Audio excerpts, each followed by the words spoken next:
बैंकों के निजीकरण के विरोध में कर्मचारी सड़कों पर उतर गए हैं। मंगलवार को भी दूसरे दिन बैंक कर्मचारियों ने United forum of bank union के बैनर तले केंद्र सरकार के खिलाफ प्रदर्शन किया।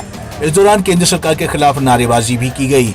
बैंक कर्मियों का कहना है कि सरकारी बैंकों का निजीकरण होने से आम जनता को परेशानी होगी। सरकारी बैंकों पर लोग अधिक विश्वास करते हैं, इसके बावजूद सरकार बैंकों का निजीकरण कर रही है। जो हमारे अगेंस्ट जो निजीकरण करने जा रही है, इससे बेनिफिट बैंकर्स को नहीं है बल्कि मतलब गवर्नमेंट को ही है। और हमारे जो गांव के रूरल एरियाज के जितने भी हमारे लोग हैं उनके लिए ये नुकसानदायक है। जैसा कि आप जानते हैं कि प्राइवेट बैंकिंग जो हर हालत में हर जगह असफल रहता है। आपको याद होगा कि कभी सिटी बैंक होता था अमेरिकन बैंक का सिटी बैंक 70,000 करोड़ जब उन्होंने यहाँ पर बिजनेस डेवलप किया, उसके बाद वो फुर हो गए और उन पर वो कार्रवाई कर नहीं पाए। उसी तरह का आज जैसे यस बैंक फ्लॉप हुआ था, अब यस बैंक जो है प्राइवेट बैंक है, अगर वो प्राइवेट बैंक यस बैंक को अगर स्टेट बैंक गोद नहीं लेता तो फिर प्राइवेट कहाँ के? अगर प्राइवेट ही इनका सोर्स है, प्राइवेट ही इनका ये एक उद्देश्य है कि इसी से सब होगा, तो ये पॉसिबल नहीं है। ये चीज़ इसके लिए हम विरोध करते हैं। हम निजीकरण नहीं चाहते। आम जनता को प्रॉब्लम होगी।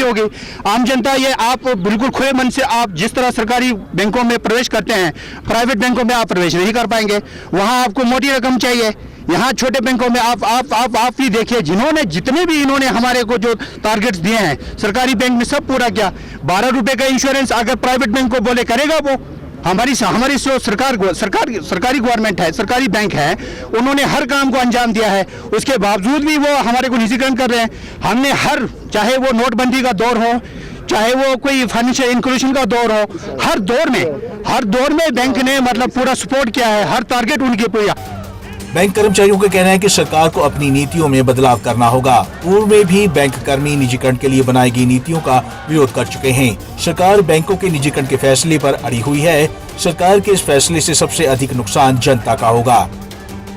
हम इसलिए हड़ताल पर बैठे हैं क्योंकि बैंकों का निजीकरण जो किया गया था अब उनको प्राइवेटाइज किया जा रहा है। तो प्राइवेटाइजेशन करने से बैंकों में फर्स्टली अनएम्प्लॉयमेंट बढ़ेगी, जो बच्चों को रोजगार मिलता था जिसके थ्रू हम भी बैंक में आए हैं।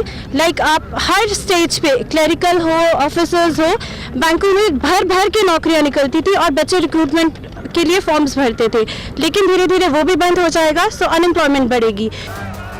गौर रहे कि इस हड़ताल की वजह से कुल्लू की बैंक शाखाओं में जमा, निकासी, चेक क्लियरेंस, लोन मंजूरी जैसे सभी कार्य बंद है। हालांकि एटीएम सेवाएं जारी रखी गई हैं। वहीं बैंक कर्मचारियों ने सरकार को चेतावनी दी है कि अगर सरकार अपनी नीति में बदलाव नहीं करती तो कर्मचारी बड़े स्तर पर हड़ताल करने से पीछे नहीं हटेंगे।